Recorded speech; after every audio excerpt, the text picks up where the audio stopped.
you want to, but I'm going with what the book says. It says, be not conformed to this world, but, everybody say, but, be ye transformed by the renewing of your mind.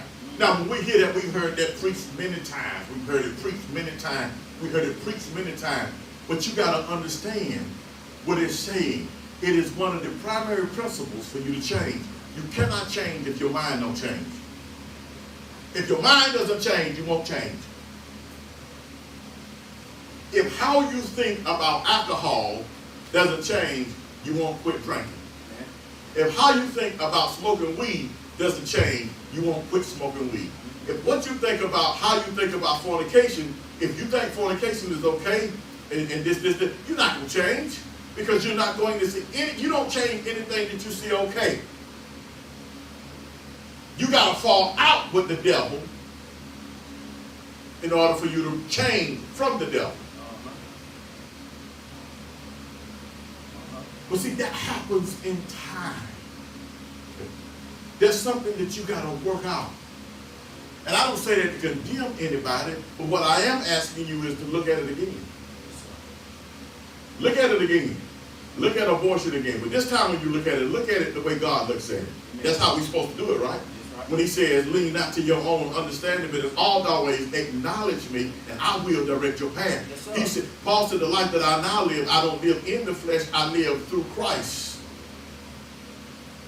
The life that I now live, I don't live after the flesh, I live through Christ. Dead to my flesh, dead to this, but I am now a son and a servant of Christ.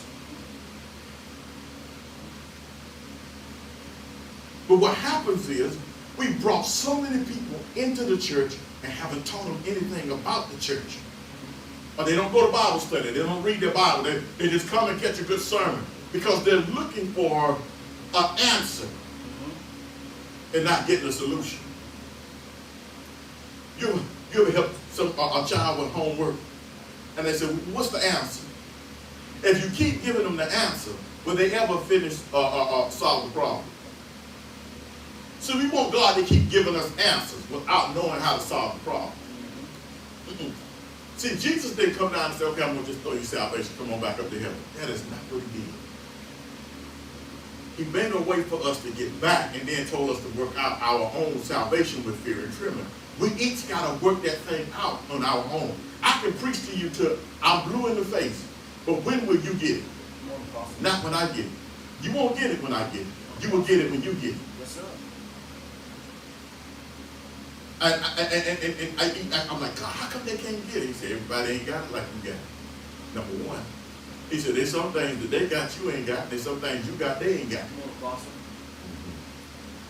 We have to understand that's where patience comes in at. That's where love comes in at. We got to understand also, too, when it comes to serving God, if what you're doing and what you believe don't have two things in it, you're in trouble. I was thinking about this. What do you think them two things are? Huh? One of them is love. What you think the other one is? It's the cornerstone of our faith. Jesus. You got to have those two things.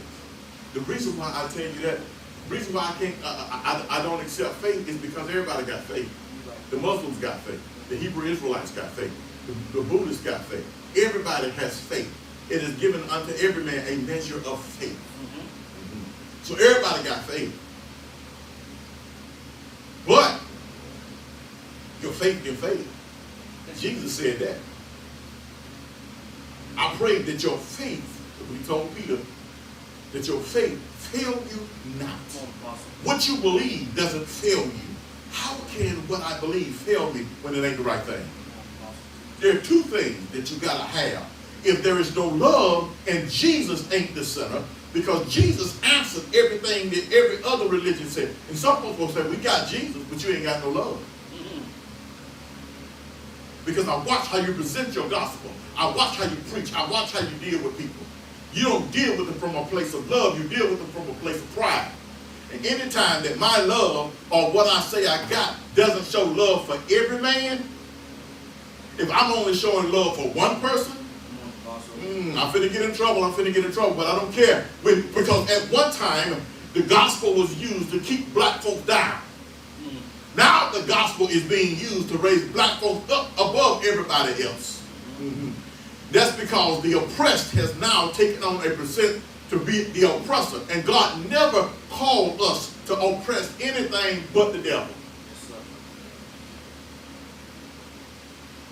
We got to look at this thing again. Are you looking at it the right way? Because if you're not looking at it the right way, you're going to see it the wrong way, you're going to walk the wrong way, you're going to talk the wrong way, and you will be affected the wrong way. The Bible says to walk circumspectly, which means to walk in a manner, to look and know what you got going on. It also says not to think of a man should not think of himself more highly than he ought to think, but to think of himself